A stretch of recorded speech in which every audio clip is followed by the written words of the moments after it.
Siempre, siempre puede que alguna vez se pase, pero siempre un domingo a donde el pastor concede este privilegio de que uno pueda predicar la palabra de Dios, es un doble privilegio y un doble honor, porque el domingo es el día en el que toda la iglesia, la congregación se convoca, y es un buen día para que los padres de la casa afirmen, consuelen, corrijan, proyecten el evangelio del reino a toda la comunidad, que las personas que vienen, quiero decirle que si hay alguien que está aquí por primera o segunda o tercera vez, ya somos dos, yo también, así que a los que están visitándonos, ayuden al que está adelante. Y es un profundo privilegio y una gran responsabilidad. Y oramos al Señor, y hay gente como ustedes orando también al Señor. Porque finalmente cuando nos reunimos, somos la casa de Dios. De una manera mucho más intensa, más densa. Cuando estamos en casa, somos una gota de perfume. Pero cuando nos reunimos, somos un frasco de perfume. Y eso debe de hacerse sentir. Por eso cantamos en casa y podemos desafinar. Pero venimos a la reunión y quienes nos ayudan podemos hacer que esa canción se mejore y tenga densidad espiritual para tener una semana mayor a la que hemos tenido. El evangelio se trata de ir en aumento. Como dice que es como el día, ir en aumento hasta que el día es perfecto.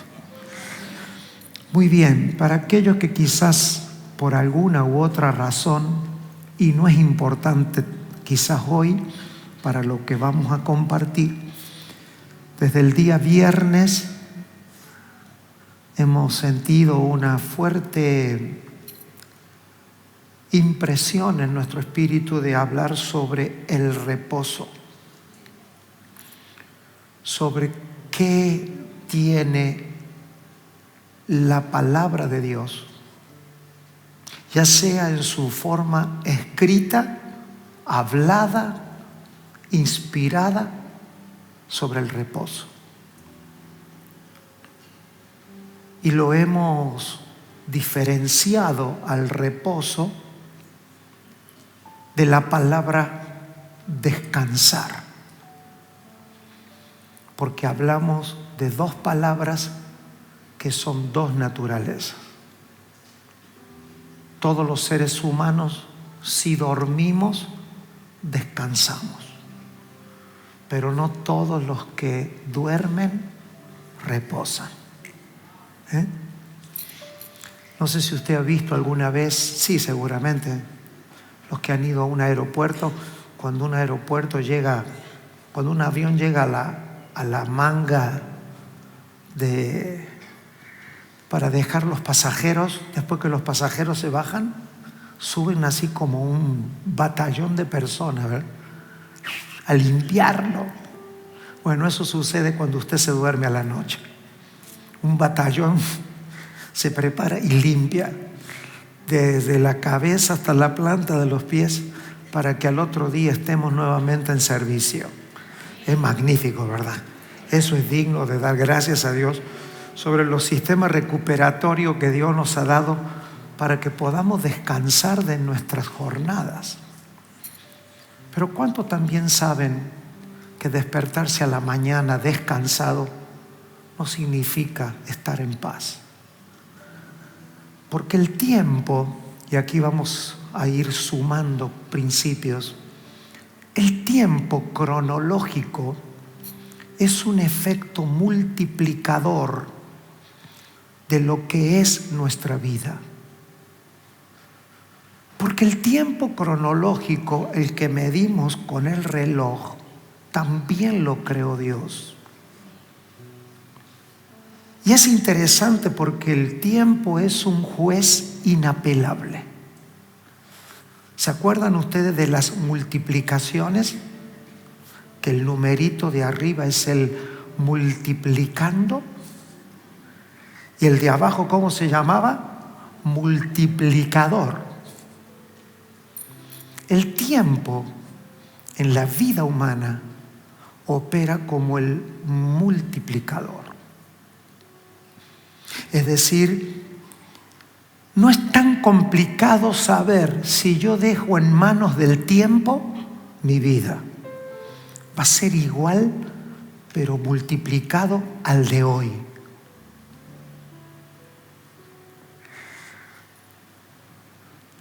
A veces mal pensamos que el tiempo va a mejorar las cosas. ¿Ha oído usted esa frase? Déjalo que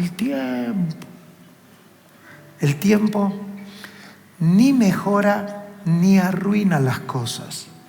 El tiempo multiplica nuestra vida.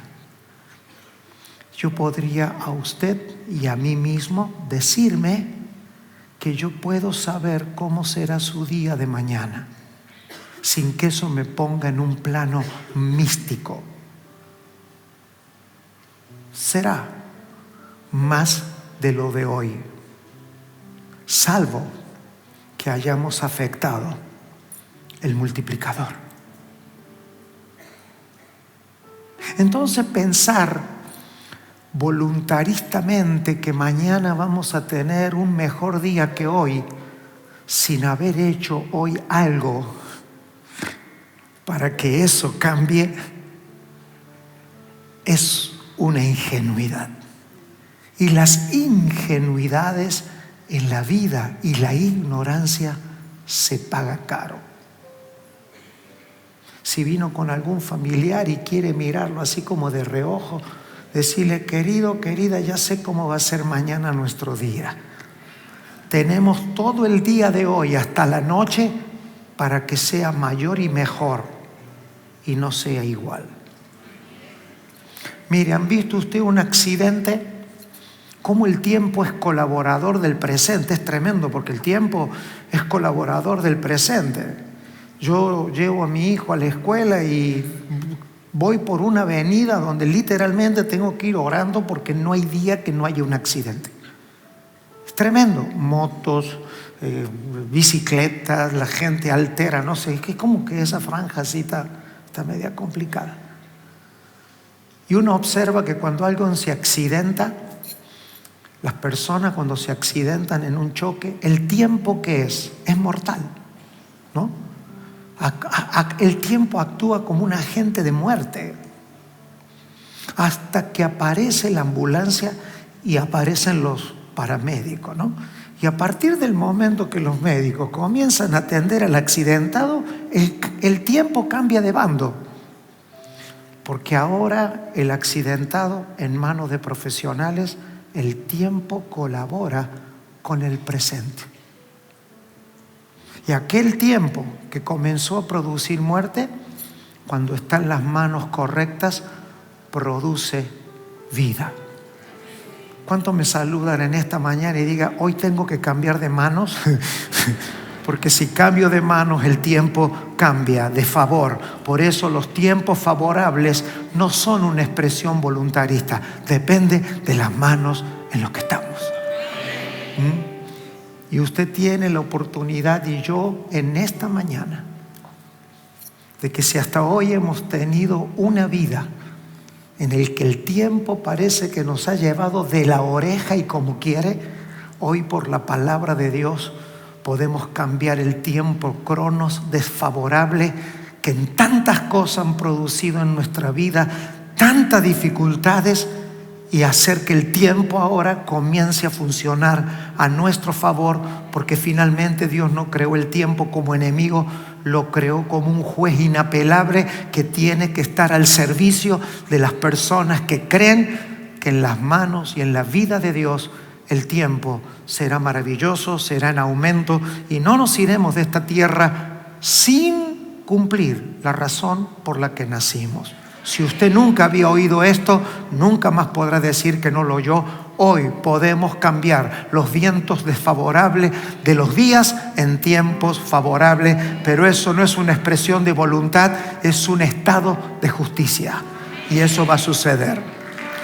Sí, aplauda porque las hojas del calendario no cambian nada.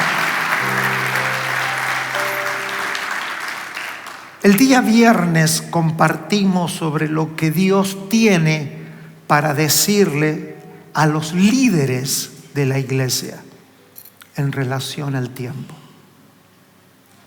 En el día de ayer hablamos sobre lo que Dios tiene para decirle a la iglesia en relación, al reposo. El viernes en relación al reposo y a los líderes. Ayer sábado hablamos del reposo en relación a la iglesia, a los creyentes. Y hoy vamos a pedirle al Señor que nos dé la capacidad de decir lo que Dios tiene para decirle a la humanidad en relación al reposo.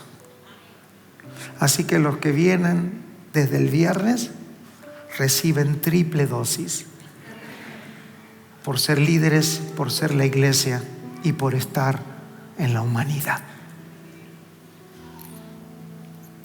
Comenzaré diciendo en el Señor que cada generación de creyente y de los que oyen, como hoy quizás por primera, segunda o por temprano tiempo, el Evangelio, tienen que identificar algún tipo de característica de su generación que yo no debería de padecer si creo a la palabra de Dios. ¿Sí se entendió? ¿O lo repito? ¿Lo repito? Cada creyente y cada persona, aunque esté por primera vez oyendo esto, tiene una responsabilidad generacional. Esto ya no tiene que ver con tu religión, tiene que ver con tu existencia en la humanidad. No confinemos la palabra y la predicación a la religión. Alguna generación tiene que considerar a Dios en la plenitud de toda la creación. Cada generación debe de identificar qué cosas yo no debería de padecer si yo creyera.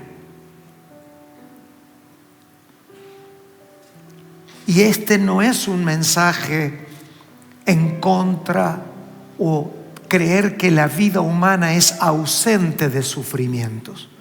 Todos sufrimos. El sufrimiento es parte de la vida humana. El sufrimiento es parte del fundamento de la doctrina de la fe. Los padres de la fe pasaron años y años discutiendo cómo y por qué, si alguien cree en Dios, todavía puede sufrir. Entonces no estamos hablando del sufrimiento que nadie quiere tener en nada, porque eso no existe. Y mañana lunes muchos de nosotros enfrentaremos situaciones por las cuales tenemos que enfrentar el dolor, porque sabemos que el dolor es parte del diseño del ser humano. Si usted no experimentaría el dolor en su cuerpo, se quemaría todos los días cuando se acerca a la cocina. La razón por la que usted no vive incendiado cada vez que cocina es porque es sensible, y Dios nos dio los sistemas de dolores como sistemas de preservación. Entonces el dolor y el sufrimiento están dentro de la vida humana, pero no todos los dolores ni todos los sufrimientos son coherentes al propósito y al destino con el que yo nací. Y la vida se trata de pasar por esta tierra como una nube rápida, 80, 90, 100, 120 años. Algunos de los que están aquí van a vivir 120, 130 años. Pararme acá y decirle: a usted no le va a pasar nunca nada. Usted se tiene que levantar y se tiene que ir de acá. Es más, se lo voy a decir, a usted le van a pasar cosas. Pero le van a suceder cosas programadas conforme al diseño por el cual usted nació. Usted nació con la medida de sufrimiento y de dolor necesario para cumplir un propósito eterno en la tierra. Si eso no se lo dijo nunca su papá, acá hay uno que se lo dice. Soy papá de 6 hijos. Y si usted quiere hacer un buen aporte a sus hijos, lo primero que tienen que saber sus hijos no es ni su nombre, ni si dijo mamá, ni dijo papá, ni a quién se parece. Lo primero que tiene que saber un hijo es que Dios lo usó a usted solo para que su hijo aterrice a la tierra. De ahí en más, los padres solo vivimos para decirle que nuestros hijos son la prolongación de algo que comenzó antes que nosotros y continuará cuando nosotros no estemos. Si eso es así, entonces hay que creer en Dios, que es el único que ha estado antes que usted y seguirá estando después que usted. No hay herencia que el hombre pueda dejarle a sus hijos que no sea creer en Dios, en su propósito y en su diseño. Está muy bien que los padres dejan herencia a los hijos, pero tu hijo no te está pidiendo que le dejes ni una casa, ni le dejes un auto, ni le dejes... Si tu hijo ya te está pidiendo eso como motivo de vida, usted ya comenzó a ser mal padre. No vengo de mala onda, pero si todos los hijos están peleando por un pedazo de tierra, ese padre no tuvo razón de ser. Los hijos, antes de hablar, lo que le piden a sus padres sin saber hablar es: papá, dime para qué nací.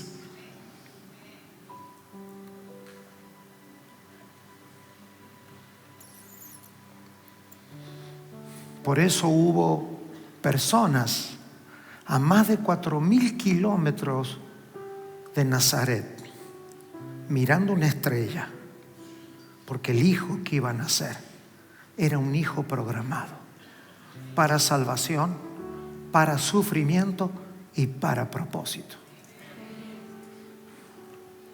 El asunto es cuando por ignorancia nosotros comenzamos a sufrir aquello para lo que no fuimos diseñados a sufrir.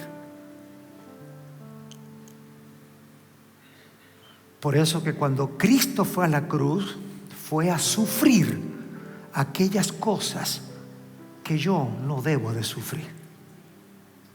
Un principio clave de la redención es: yo no tengo por qué ir a donde Cristo fue por mí. ¿Cómo? Yo no debo de ir a donde Cristo fue por mí. Yo solo debo de ir a donde Él me envió y no a donde Él fue. A eso se le llama en la Biblia salvación.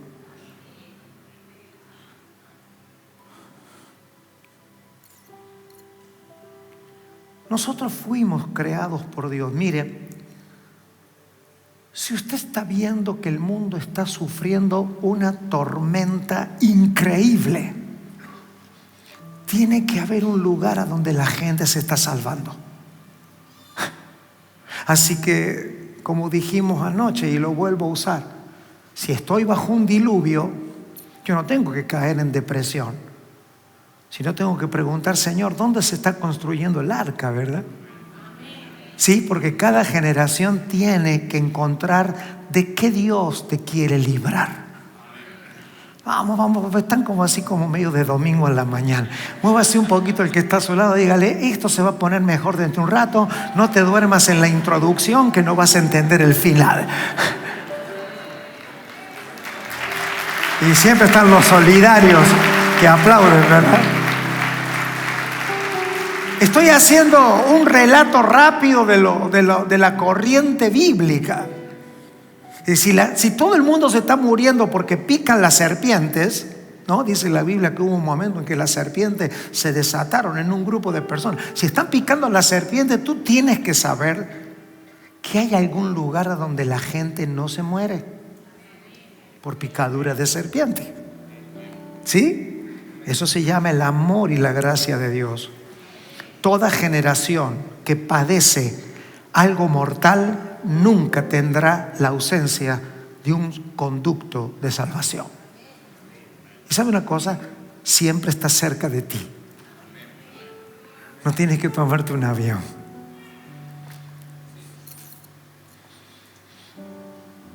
Si te toca nacer o padecer lepra y tienes que buscar, Eliseo anda por ahí o Jesús anda por allí, porque si la lepra es la enfermedad del tiempo en el que tú naces, tienes que saber que alguien cercano a ti está salvando a la gente de aquello por lo cual tú no deberías de padecer. Eso se parece a una buena noticia, ¿no? Eso sí se parece al Evangelio. Cada generación padece su diluvio, padece su lepra, padece sus enfermedades de temporada que podríamos estar todo el día enumerándolas, pero a modo de introducción, ¿cuánto ya comprendimos de que si mi generación padece enfermedades mortales, tiene que haber en algún lugar de Chile y cerca de mi casa un lugar a donde la enfermedad que se come a los que no creen haga vivir a los que creen? ¡Oh, qué lindo! Eso sí, es digno de glorificar al Señor, porque le da sentido a que estar aquí. ¿Por qué yo quiero estar aquí? Porque parece que aquí, como en otros lugares del mundo, la gente se está salvando de cosas que otros están padeciendo. No, me parece como que hay que celebrar los 10 segundos más. Sacuda el que está a su lado. Miren, no hay peor cosa que estar sentado al lado de un dormido. Encárguese de que la pase mal el que está a su lado si se está durmiendo. No dormiste anoche, te fuiste el cumpleaños.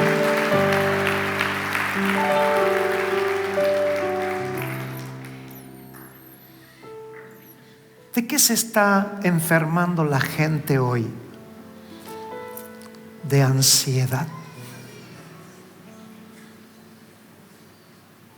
¿Cuál es el diluvio? ¿Cuál es la serpiente?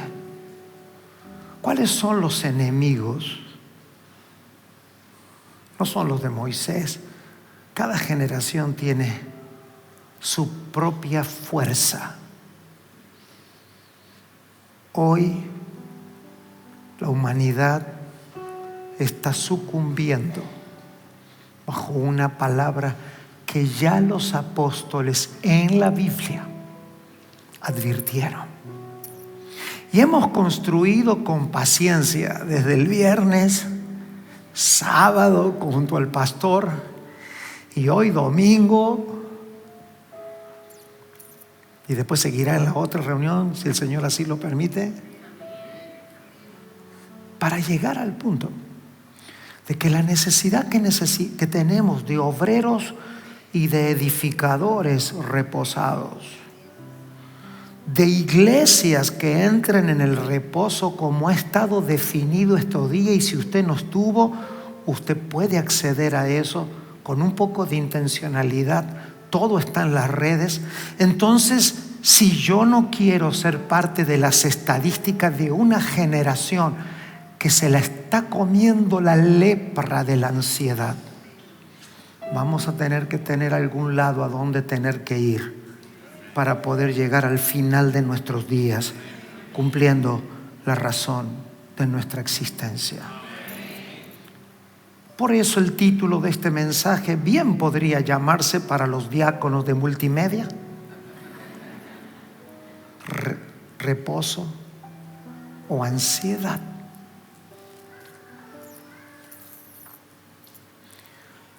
El apóstol Pedro, yo no soy ni psicólogo ni soy médico, entonces uso las palabras profesionales con mucho respeto, pero como habito un ser humano y también yo voy al médico y cuando la oigo esa palabra, no es lo mismo decir, no, usted tiene allí, no sé, se golpeó el dedo, mejore por acá el azúcar. Ya cuando ya dicen, mire, cuídese de la ansiedad, yo ya sé que no estoy ante cualquier cosa. Sé que estoy ante una enfermedad o una situación que abarca la vida humana en todas sus dimensiones: espíritu, alma, cuerpo, administración económica, financiera, sociales. Cuando las naciones caen en manos de personas con ansiedad, el mundo se pone en vilo. Primera de Pedro, capítulo 5, versículos 7 y 8. Hace 2000 años los apóstoles advertían, echando toda vuestra ansiedad sobre Él, porque Él tiene cuidado de vosotros. Y Pedro,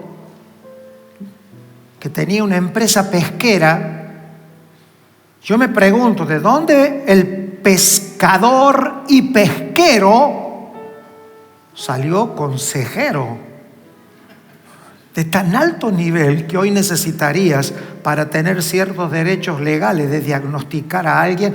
¿Cómo se convirtió el pesquero en un hombre espiritual con alto nivel de conocimiento psicológico, con grandes repercusiones somáticas?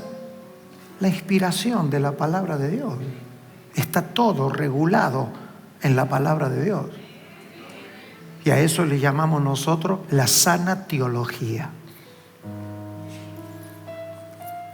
La historia humana tuvo que enfrentar dos tipos de teología.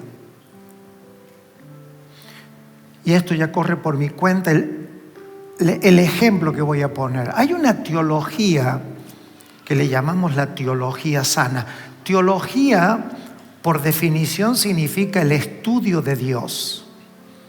Y muchas personas ignorantes y que ponen mi nivel de enojo casi al límite y a la frontera, usan con mucha facilidad la expresión, esto no se trata de teología. Entonces yo me cruzo la vereda del frente y prefiero no seguir oyendo a una persona que con liviandad habla mal de la teología. Porque yo entiendo que hay una teología que es sana, saludable, y hay otra que es peligrosa y es dañina. ¿Cuál es la teología que creemos quienes nos acercamos a las Escrituras? Creemos en la sana teología. ¿Cuál es la sana teología? Como fue al comienzo de la teología, cuando los primeros teólogos eran hombres que, habiendo tenido una experiencia real con Dios, desde haber experimentado a Dios, comenzaron a explicar con palabras ordenadas y sistemáticas sus experiencias con Dios. Esto se llama la escalera apoyada en el cielo para bajar a la tierra. Es la teología que empieza con el conocimiento de Dios y con paciencia baja a explicar con palabras humanas una experiencia real con Dios. Luego hay una teología que era la teología de los apóstoles. Después hay otra teología que es la teología basada en la ciencia humana, que es la teología con la escalera al revés. Pone la base en la tierra y pretende subir con el conocimiento para conocer a Dios. Y eso nunca va a ser así, porque a Dios no lo conoces por subirte a la teología, pero sí Dios da de nuevo después que Él se ha dado a conocer al espíritu humano.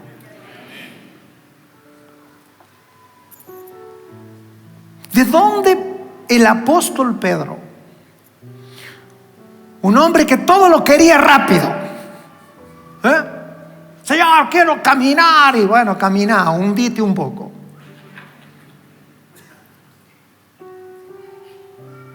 y que se hunda para llegar al final de sus días y decir: ser sobrios, velad?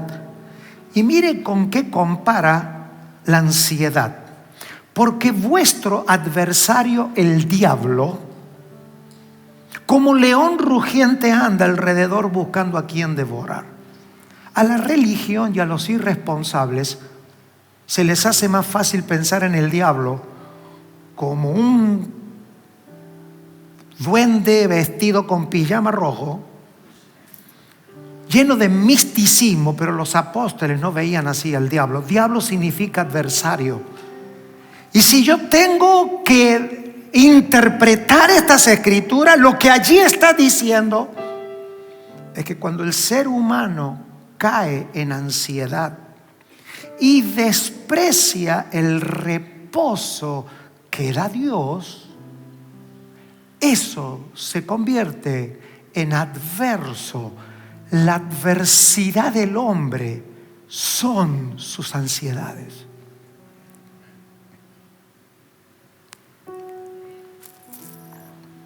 Y hay muchas cosas más que no hemos venido a hablar del diablo, pero estamos hablando de la ansiedad. O sea que la ansiedad no tiene pijama rojo. Que la ansiedad no es alguien que anda con un cuerno así, con un tridente asustando a la gente.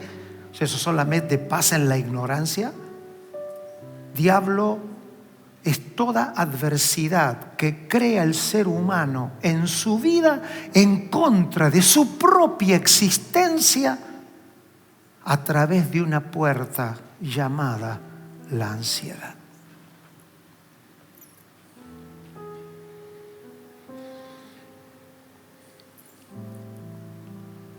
Quizás en la otra reunión podamos hablar un poquito más de esto. No es para que se ande quedando, es solo para que siga oyendo por lo menos la transmisión. Sé cómo más o menos funciona. Pero si el Señor nos da vida, esta mañana nos será entregado en forma de canción, en forma de oración, en forma de palabra, con tiempos más relajados y seguir esto durante la semana. Porque nadie está exento de una dinámica de ansiedad y abrir puerta a la vida adversaria que lo destruye absolutamente todo. El apóstol Pablo andaba medio ansioso. Y en su segunda carta a los Corintios, capítulo 12, versículos 9 y 10, dice: Pablo estaba siendo molestado por algo que él le llamó el aguijón de la carne. Los teólogos, de los que van de abajo hacia arriba, nunca se han podido poner de acuerdo muy bien cuál era ese aguijón. Y yo no vengo a agregarle a ustedes definiciones, porque mi problema hoy no es el aguijón, lo cual sería muy bueno hablarlo en círculo de líderes, porque yo creo que esto sí tenía que ver con el ministerio apostólico de Pablo, pero me voy a quedar con el estado de Pablo. Y el estado que usa Pablo es que permanentemente le pedía al Señor que le quitara ese aguijón. Pablo quería ser librado de algo que debía de estar operando en él. O sea, nunca ores por algo que está asignado a tu vida, porque Dios va a priorizar algunas cosas asignadas antes de que si te gusta o no, porque la vida no se trata de gusto, se trata de asignación. Y cada vez que Pablo dice que él le pedía al Señor, el Señor le decía: bástate mi gracia.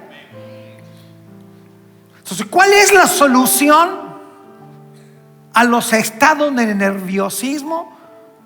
un conocimiento profundo de la gracia de Dios.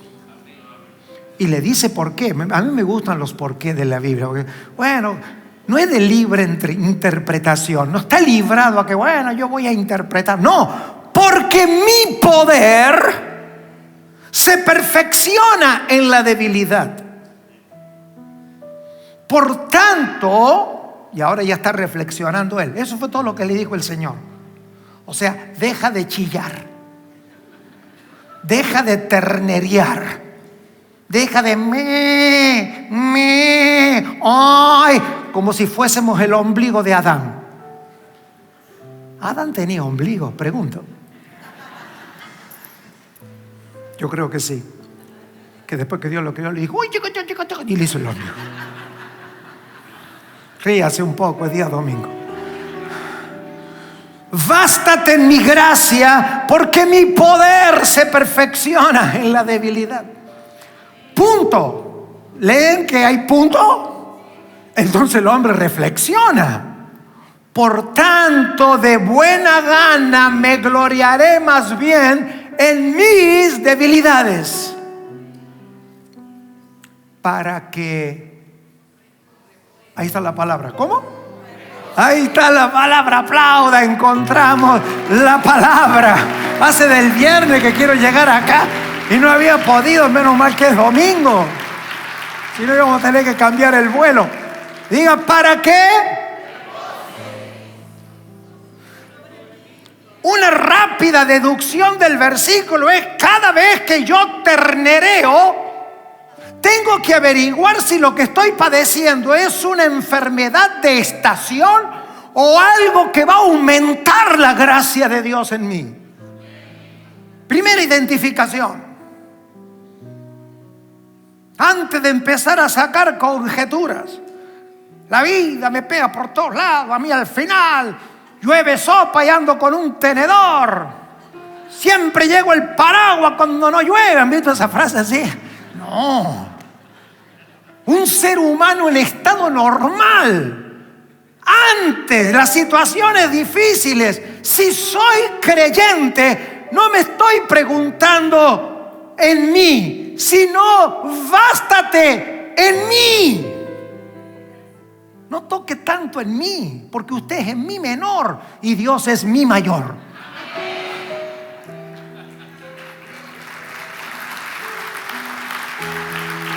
Bástate en mi gracia. ¿Cuál es el deber de los 8,000 millones de seres humanos que habitamos la tierra? Conocer todo sobre la gracia de Dios para no tener que sufrir y padecer, para lo cual yo no fui diseñado, porque todo lo que padece tensión y ansiedad para lo que no fue creado terminará destruyendo, porque todo se rompe porque no está siendo usado bajo diseño. Y esa palabra repose es la única palabra en toda la Biblia que significa que Dios haya una casa para morar.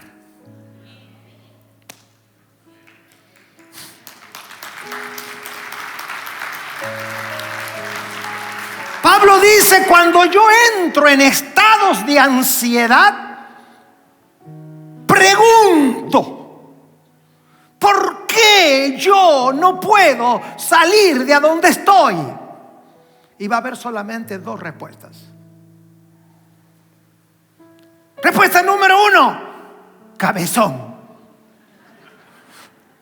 Así me dice a mí el Señor. Así me... Y papá me dice: ¿cómo anda cabeza?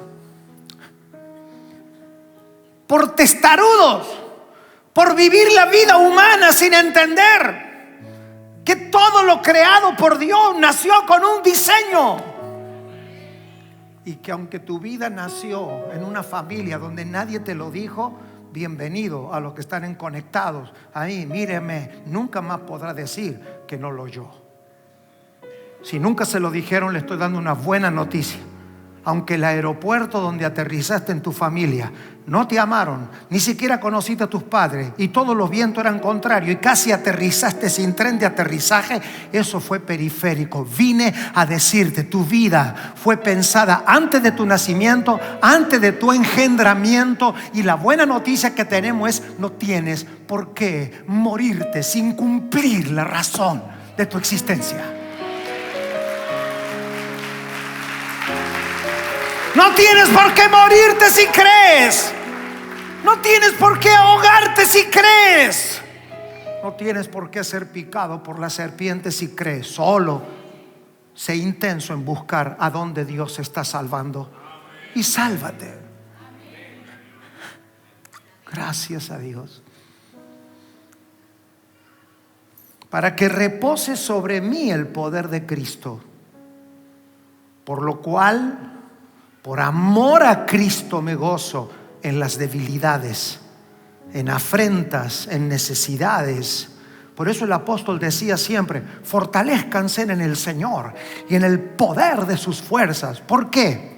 ¿Por qué yo debería de estar fuerte espiritualmente?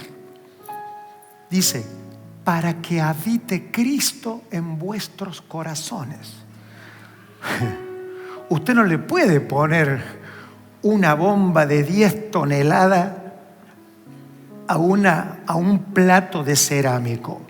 Nosotros no somos fuertes para pelear con el diablo. Somos fuertes porque necesitamos contener a Cristo.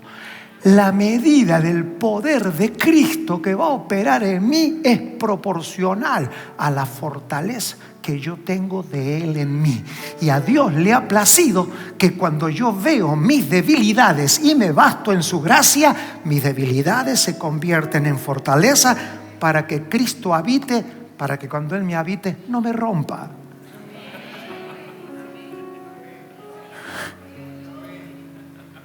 ¿Por qué muchos creyentes con el cristianismo se les rompe la vida? Porque el Cristo que pretenden tener es más fuerte que el envase que se le ha creado.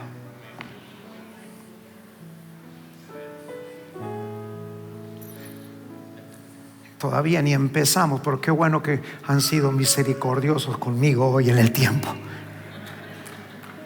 En afrentas, en necesidades, en persecuciones, en angustia. Porque cuando soy débil, entonces soy fuerte. Es un versículo muy cortito, pero es el relato de una vida. Es como alguien que dice: yo cada vez que tengo un problema le ando preguntando al Señor, y el Señor siempre me dice lo mismo: bástate en mi gracia. ¿Cuántas veces quiere que te lo diga? Hasta que al hombre le cayó la moneda y le está diciendo ahora a la gente que en tiempos de ansiedad hay dos respuestas. Entonces, o eres un testarudo, así duro de corazón de piedra, o sencillamente camina con eso, porque es parte de tu asignación. Tú tienes que saber, hijo, que si a ti te llaman el Hijo de Dios, tienes que ir a la cruz.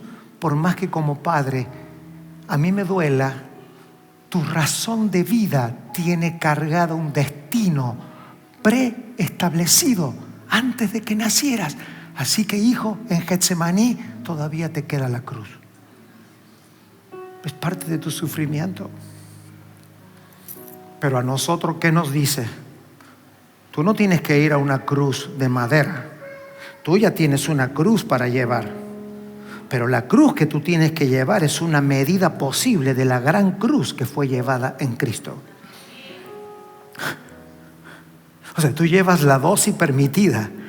A ti te ponen 6 horas desangrando en una cruz. Usted cuando ve el primer clavo ya anda desmayado. ¿Sí o no? Le ofrecen un poco de vinagre. Sí, tenés 3-4 litros de vinagre, por favor, que algo haga por mí. Manden un WhatsApp que me vengan a sacar de acá, Señor. No, porque tú no tienes el diseño de la crucifixión romana. Tú tienes una cruz que la tenemos todo, que es el de llevar nuestra alma al reposo del Señor.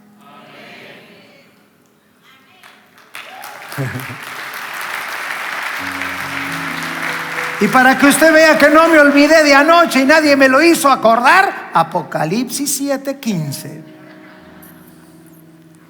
que dice: Por esto están delante del trono de Dios y le sirven de día y de noche. ¿En dónde? No está puesto todavía. Bueno, se lo deberían de saber de memoria.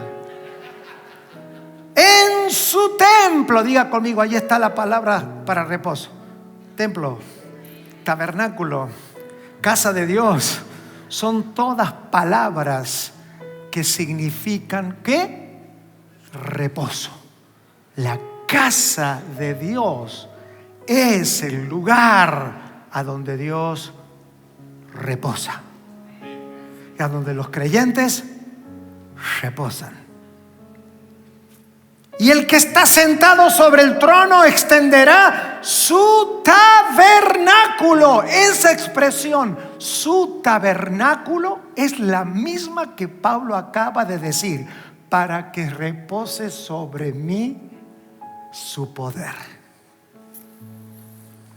Entonces, cuando Cristo en Apocalipsis 1 se comienza a revelar a mi vida, ¿a qué se parece mi vida? Cuando Cristo comienza a revelarse a mis ojos espirituales, se parece a alguien que quiere habitar en mí. Y Dios no habita en casas de nerviosos.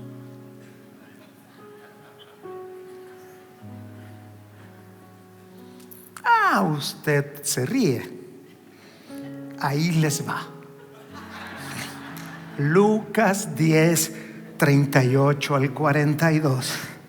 Aconteció que yendo de camino entró en una aldea, y una mujer llamada Marta, diga conmigo, una mujer siempre es una iglesia. En la Biblia una mujer es una iglesia, un tipo de iglesia. Así que vamos a empezar a decir una iglesia llamada Marta. Y ahora usted va a empezar a asociar a qué iglesia usted va de la religión que le duela, por más que sea cristiana y evangélica. Le recibió en su casa. Diga conmigo, es casa. Diga, ahí está la palabra casa. Jesús venía por las aldeas. Me voy a la casa de Marta, ¿no? ¿A qué se cree que Jesús iba a la casa de Marta? Se suponía que eran sus amigos. ¿O no? ¿Sí o no? Vamos, juéguese.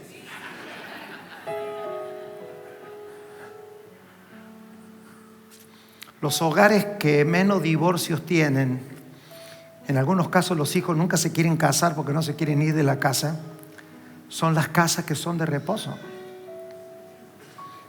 O sea, si usted quiere saber si usted está lejos del divorcio, yo le voy a dar un consejo.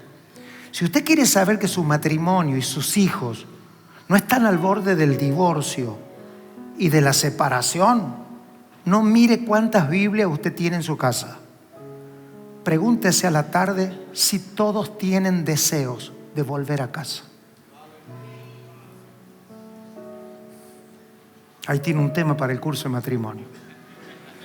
No, es que yo dejé de amar a mi esposa, como le dijo la esposa de un hermano a un pastor. Pastor, mi esposo hace 20 años que no me dice que me ama. ¿Cómo? Sí. Nos llevamos bien, pero no me dice que me ama. Entonces el pastor llamó al esposo y le dijo, pero dice su esposa que usted le dice que no la ama hace 20 años. Y él le dijo, llame a mi esposa. Ya estaba la esposa. ¿Qué te dije yo hace 20 años en el altar? Que me amabas. Cualquier novedad será notificado debidamente.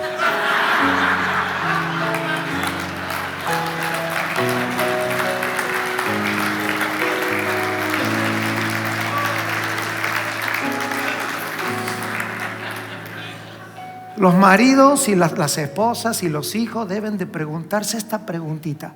Querido, cuando sales a trabajar, no importa que tengas que hacer muchas cosas, pero no se trata si llegas tarde o llegas temprano. ¿Deseas volver?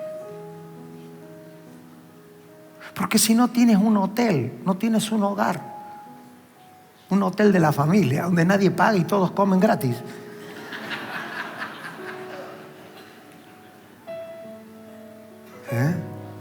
Ese es el sentido de reposo, y usted recibámoslo con humor, pero no hace falta. Hay veces que hay negacionismo, ¿no es cierto? ¿A qué hora saliste a trabajar? A las 3 de la tarde. Está bien, pero todos tenemos derecho de tener un respiro emocional y casero algún día, pero todos los días.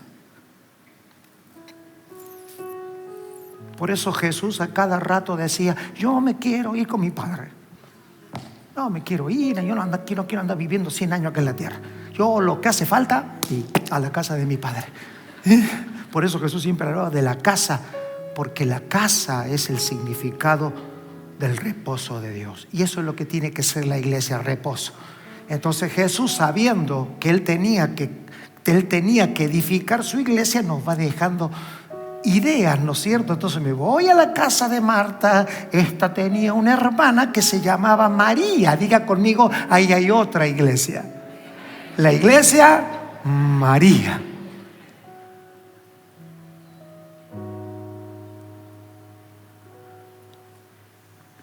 La cual, sentándose a los pies de Jesús, oía su palabra.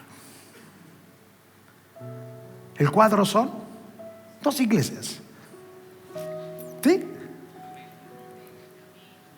Una haciendo todo para el Señor. El Señor está acá y andamos todos electrocutados. ¿Y qué le pasó al hermanito? De tanto servir al Señor, está en una crisis de ansiedad. No, si así vamos a estar maravillosos. No.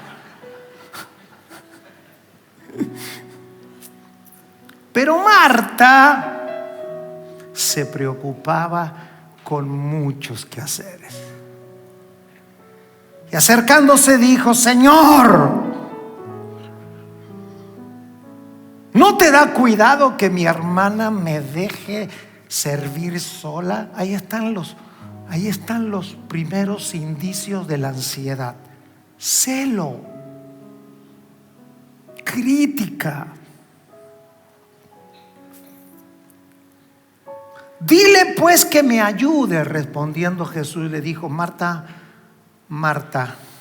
Mire, en la Biblia cada vez que se nombran 2 veces a las personas,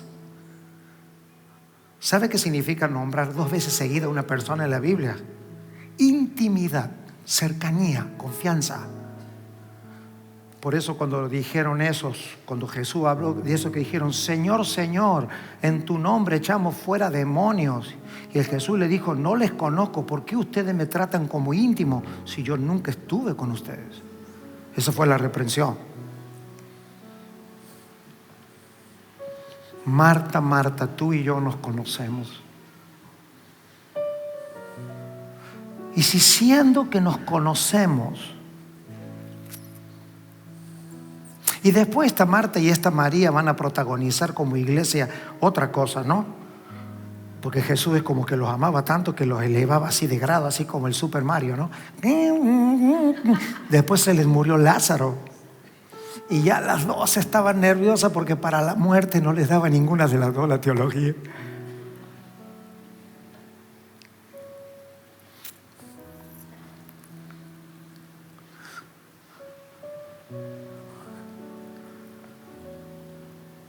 Afanada, turbada, estás con muchas cosas. Y acá está la solución en contra de la ansiedad. Una sola cosa.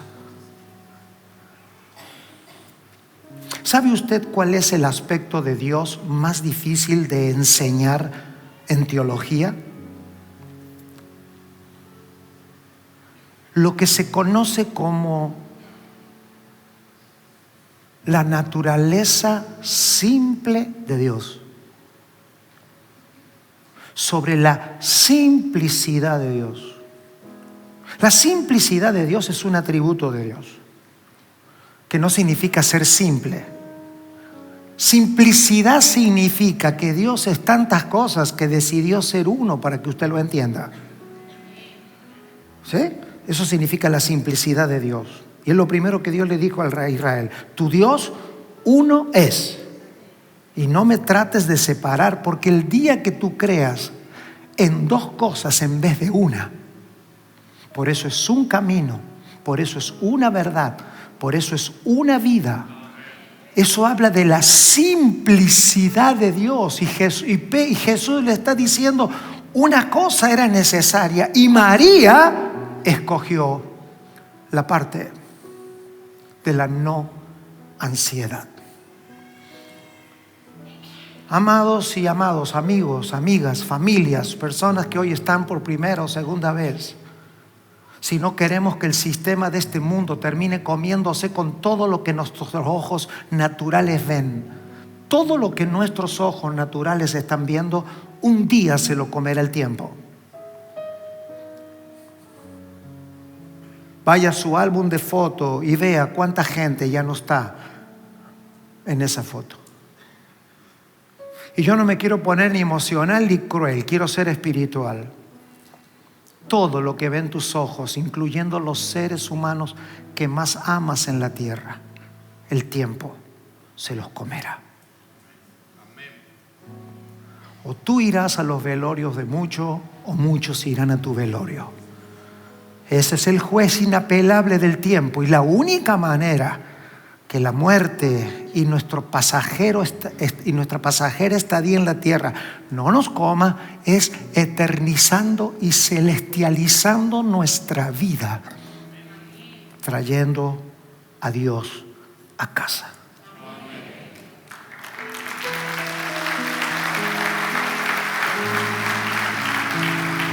Aplauda al Señor.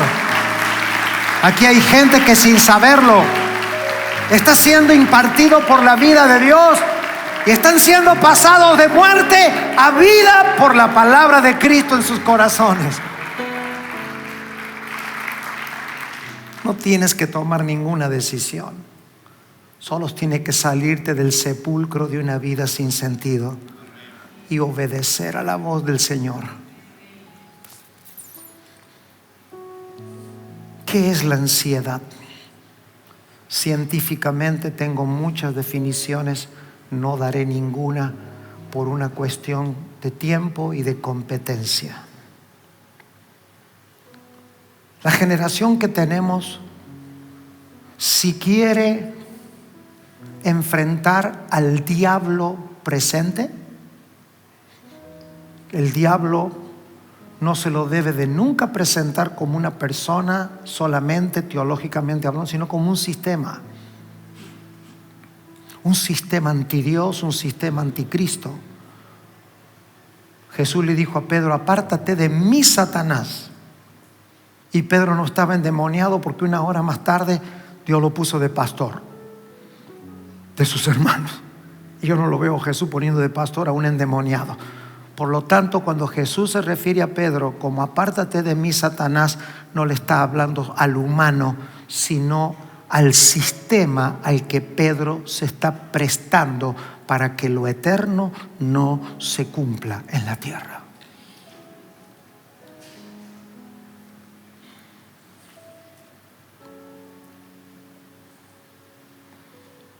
¿De qué se está enfermando la gente hoy?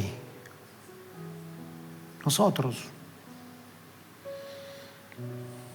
Cada vez que atendemos a alguna persona que está bajo, según Pedro, no echando su ansiedad en el Señor, encontramos gente que se les ha diagnosticado ansiedad por sudoración, dificultad para respirar, ahogo, palpitaciones, dolor de cabeza, dolores corporales, calambres, modificación del apetito, irritabilidad, angustia y descontrol estomacal, pérdida de concentración, debilitamiento en su autoestima, sentimientos de culpa, miedos, fobias, sensación de que se está arrinconando en la vida, insomnios y querer morirse, perder dominio de sí mismo, alteración sexual, mal humor, sensación de rechazo social, no poder describir lo que le está sucediendo ni a las personas más cercanas en su vida.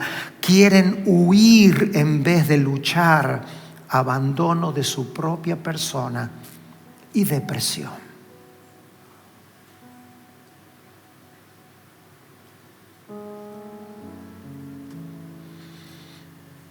Soluciones para el mundo: farmacología, remedios caseros, prácticas orientales de superación, meditación trascendental, acercarse a comunidades religiosas que calman su ansiedad superficial, pero no van al problema en naturaleza. Japón, 90% de la población padece en algún nivel de ansiedad. Rusia, 84%, Arabia Saudita, 82%, Argentina, 79%, México, 78%, Brasil, 66%, Colombia, 58%. ¿Causas?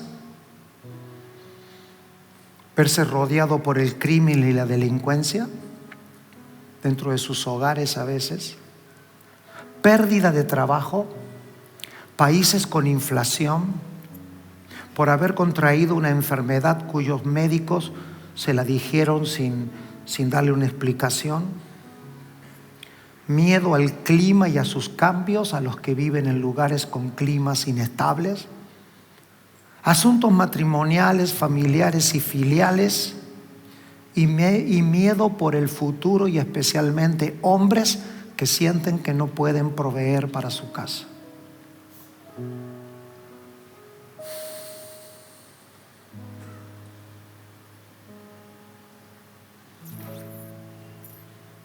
Hebreos 4:1-10, tenemos el marco para ir terminando.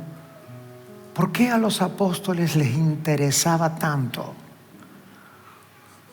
que Cristo se pareciera en nosotros a alguien que tiene el reposo de Dios? Leamos. ¿Para qué tantas definiciones? Leamos la Biblia.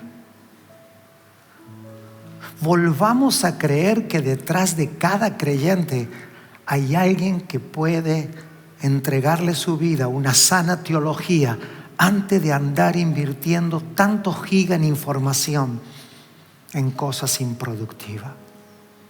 He visto a personas llorar ante una película hecha en Francia, traducida al inglés, y que la lee en español y llora. Y hay personas que, estando en ámbito como esto, decimos: está difícil comprender el... No es difícil, no es ni fácil ni difícil. Es si realmente estamos interesados en la vida. Si es cierto que amamos a la familia, si es cierto que amamos, y esto ya tiene que ver con urbanidad, esto no tiene que ver con nada religioso, con amar al pastor y a la iglesia, si algunos de ustedes ni saben de qué eso se trata. Esto se trata de la vida misma.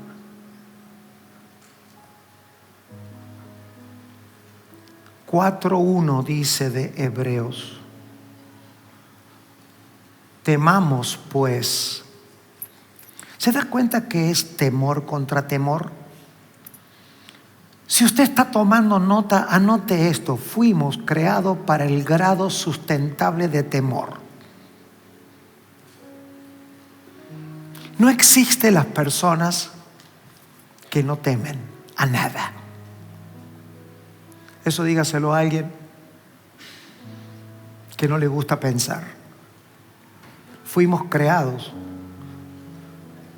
con niveles de temores aceptables. Por eso usted, cuando se sube al techo en sus cabales, sabe a qué parte de la punta del techo va a llegar, porque en usted y yo funcionan los principios de temor como protección a la vida. También nuestro ser espiritual está creado con niveles de temores. Quisiera dejarles aquí una definición que yo estoy incorporando todos los días en mi vida. Pecado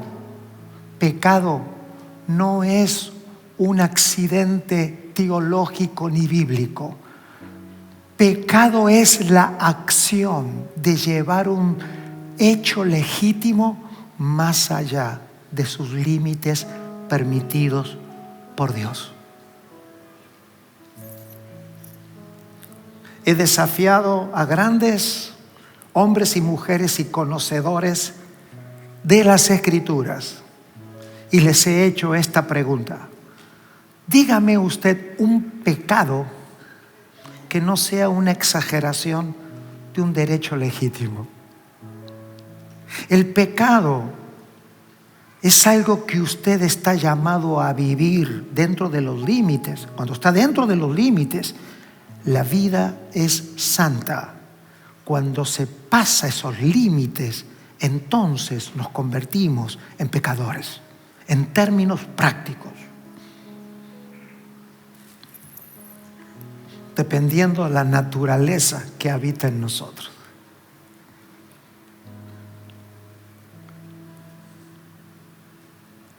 Si matamos, es porque estamos exagerando nuestro derecho de preservación.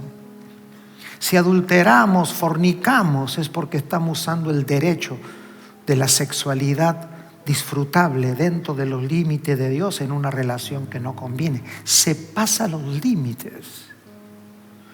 El temor es parte de nuestra vida. Por eso el principio de ser sabio en la vida es temerle a Dios. Y no es una ocurrencia ni es una doctrina. Si no temo a Dios, le temeré a todo lo que acabo de describir en la lista que cumplen al pie de la letra las personas que tenemos que tener las riendas de la ansiedad. Temamos pues, no sea que permaneciendo aún la promesa de entrar en su reposo, alguno de vosotros parezca no haberlo alcanzado, porque también a nosotros se nos ha anunciado la buena nueva como a ellos. Todos los que estamos aquí, ¿cuántos pueden decir gracias a Dios que hoy oí una buena noticia? Muchas buenas noticias. Muchas buenas noticias. Esto es independiente que usted las crea o no. Yo me siento haber anunciado las buenas noticias, de haber nacido con propósito, que tu accidente de qué casa y en qué país naciste, tú no lo pudiste elegir, era parte del diseño, que tú no lo elijas, sino que sobrevivas a todo eso, y eso le da pimienta y sal a la vida. Pero hoy oyes de todas las decisiones que hemos tomado equivocadas, que hoy, si fueras honesto, serías un maestro más de lo que no hay que hacer que de lo que hay que hacer. Y eso es bueno, pero hoy es la noticia de que si hoy Dios te regaló la vida es porque el plan eterno todavía continúa en ti. Y si eres joven, el consejo bíblico es: bueno les al hombre llevar este entendimiento desde su juventud, para que la vida te sea prolongada y tengas razón de ser, que nuestros días no sean perdidos, porque el tiempo vale más que el oro. Ahora,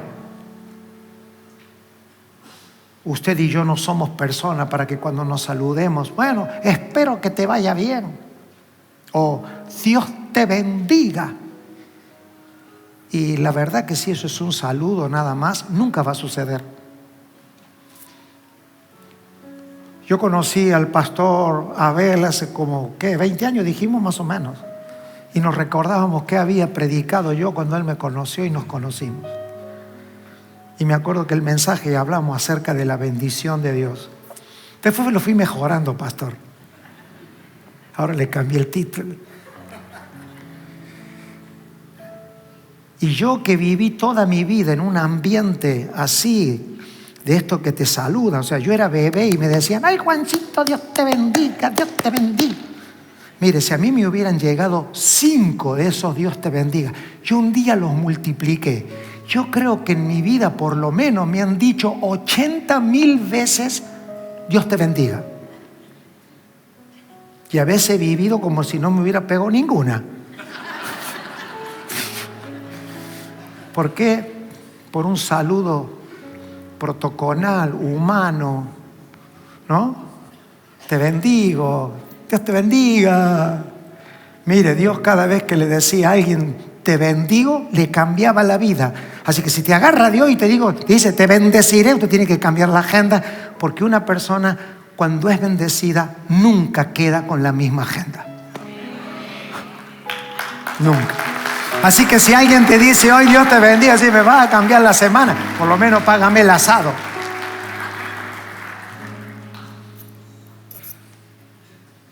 Por eso en la Biblia no hay bendición sin ofrenda. Pero no porque la bendición cueste la ofrenda. Es que si tú le dices a alguien Dios te bendiga, lo tienes que dejar pensando. No saludado, pensado. Pero no les aprovechó oír la palabra por no ir acompañada de fe. En lo que la oyeron, pero lo que hemos creído. Yo pregunto, ¿cuánta gente hay aquí que ha creído hoy? A que en Cristo Jesús no vamos a ser de los que se hunden. No vamos a estar más en ese pozo, pero no por geniales, porque hemos aprendido a echar vuestra ansiedad sobre Él. ¿Cómo lo hacemos de manera práctica? Oramos. Señor, no sé. Y me encanta no saber. Hazte ver.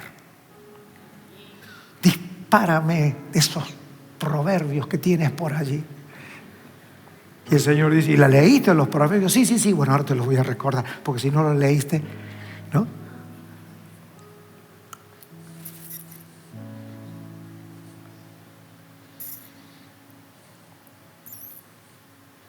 En los últimos 2 semanas le he compartido a los hermanos allí en Córdoba, de forma íntima, no en forma de mensaje, ¿por qué Dios tendría que irse 400 años de la historia?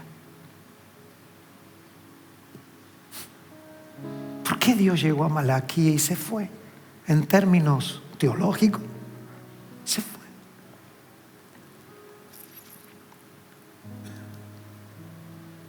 ¿Para qué seguir? Ya no había más sandalias de profetas. Ya no había voces. Los papás tenían que contarle a sus hijos del Dios de la historia, pero no el Dios de la luz, el Dios de la nube, el Dios que gana victoria, el Dios de los reyes. 400 años que tuvieron que aparecer un Alejandro Magno, hombres que Dios tuvo que usar de la historia misma para preparar un mundo helénico para que cuando venga el Señor tengamos el griego para entender sus palabras. Qué tremendo, ¿verdad?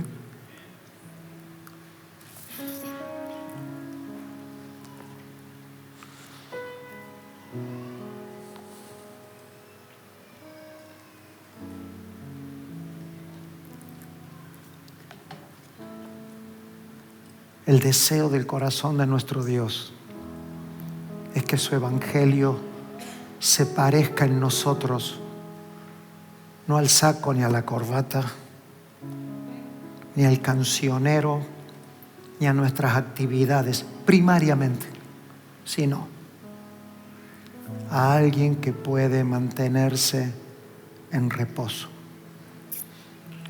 estable, seguro por la gracia del Señor. Póngase de pie un minutito. Yo voy a estar terminando. ¿Puedo hacer una invitación, pastor? Hoy he sentido mucho, como yo no conozco acá físicamente, pero algo hemos aprendido a conocer en el espíritu. Entonces es como que hay dos dimensiones en este auditorio. Todas caras desconocidas, pero como conocidos espiritual. Así que en mi cabeza no hay tal cosa como me pasaría en Córdoba o en muchos lugares donde voy, a donde puedo identificar quienes están por primera, segunda. Así que todo lo que estén hoy de visita acá. Y esto dura por toda la mañana, porque no sé, siento que esto es más ya que terminemos y hagamos un corte. No, eso no, los cortes existen para nosotros. Dios es eterno. Para que usted no crea que yo estoy repitiendo. Yo no creo en la repetición. Yo creo en los únicos momentos siempre. Y si en esta mañana, en este auditorio, hay personas por primera, segunda, tercera vez quizás, y que las palabras que ha venido oyendo en esta semana o hoy han despertado en ti un sentir que el oído sea parte de tu vida, ese es un síntoma de que el espíritu de salvación y de redención y de resurrección de tu vida es una realidad en tu corazón. No es algo que tienes que hacer. Pero sin ni siquiera poder decirlo, ¿lo sientes? Y deseas que te ayudemos desde afuera a sacar esa palabra de fe de tu boca, que puede certificar algo que sea como ha sido para todos nosotros, un antes y un después, un domingo que puede cambiar hacia adelante o no. Eso va a depender de la verdad que hay en ti. Yo te voy a pedir, si este es el anhelo o algo has percibido en algún momento como si todo lo que se habla te pertenece a ti, y Dios lo hubiera dicho, aunque tú hayas sido la única persona que viniste, yo te voy a pedir que a donde estés, levantes tu mano. Necesito orar por esa gente. Qué bueno. Gracias. Gracias. Vamos a dejar la mano allí. Tengan esa mano allí levantada. Tengan los que levantaron la mano, no todos, por favor. Si usted ya sabe de lo que yo estoy haciendo, pero yo voy a creer a cada mano que se levanta, porque para mí son esas manos. Voy a pedir que tengo solo 60 segundos para hacerlo. Pudiera llegar a ser el camino más largo que a usted le parezca caminar. Pídale permiso a la persona que está a su lado, busque el pasillo más cercano y venga un minutito aquí adelante. Quisiera orar por ustedes y hablar una palabra de Dios sobre sus vidas.